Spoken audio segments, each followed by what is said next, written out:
Aeroflot Flight 3352. This plane crashed because the ground controller fell asleep. Yep, you heard that right. Aeroflot planes have crashed because pilots have let their kids fly planes, they've crashed due to a bet, and they've crashed because of drunken pilots and forged papers. This time though, it wasn't the pilot's fault. The ground control operator fell asleep. When did this happen and how did it happen?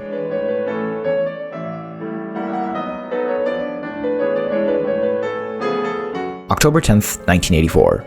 Welcome to the Soviet Union, where it's always 1984. On this particular day, Aeroflot Flight 3352 was going to land in Centralny Airport in Omsk.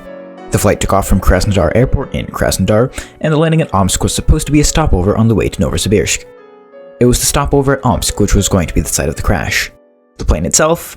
It was a Tupolev Tu-154B1.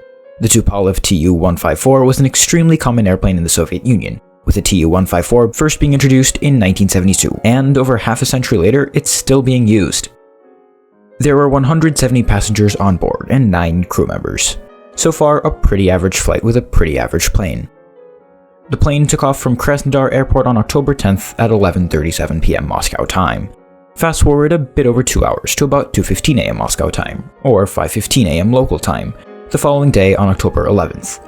Aeroflot Flight 3352 is preparing to make a stopover at Centralny Airport in Omsk. It's raining slightly. The ground maintenance crew worried that the wet runway would be slippery, so they asked the ground controller permission to dry it. The ground controller, a 23-year-old named Andrei Borodenko, granted permission for them to do so, and then fell asleep. He forgot to turn on the runway occupied warning. Flight 3352 was about to land on a runway which had a maintenance crew on it. Plus, it was cloudy, making it impossible for the pilot of the plane to see them until he was close. At about 5:36 a.m. local time, the crew of Flight 3352 asked for permission to land. The ground control operator, Vasily Ogorodnikov, first contacted the ground controller, Borodenko, to see if it was free, but Borodenko was asleep and didn't respond.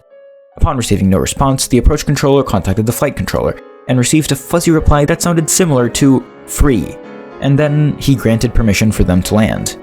A little after 5:38 a.m. local time, the plane touched the runway and the flight crew saw the maintenance crew on the runway. They attempted to turn the plane to escape collision, but to no avail. The plane and the maintenance crew, and their cars, collided. The plane broke into bits, the fuel in the plane and cars ignited, and every passenger except for one died. Miraculously, the cockpit remained intact, and all 4 crew members in it survived. Of the passengers, 169 out of 170 died, and 5 crew members in the passenger section also died. 4 maintenance workers died as well. The investigation afterwards placed full blame on the air traffic controllers, and the captain of Flight 3352, Boris Stepanov, continues to fly for Aeroflot for another 8 years before retiring. He died 35 years later in 2016. The ground controller who fell asleep, Andrei Borodenko, he apparently didn't get enough sleep in the nights before, having to take care of his children, and was sentenced to 15 years in prison. He committed suicide in there. The approach controller, Vasily Ogorodnikov, was sentenced to 13 years in prison, and the head of airport maintenance, Mikhail Tokarov, was sentenced to 12. At the time, this was the deadliest aviation accident in Russian history.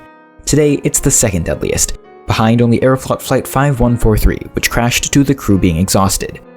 So, that's how a sleeping ground controller crashed a plane. If you liked the video, then press the like button and subscribe. Thank you for watching Explained. New videos, once a month.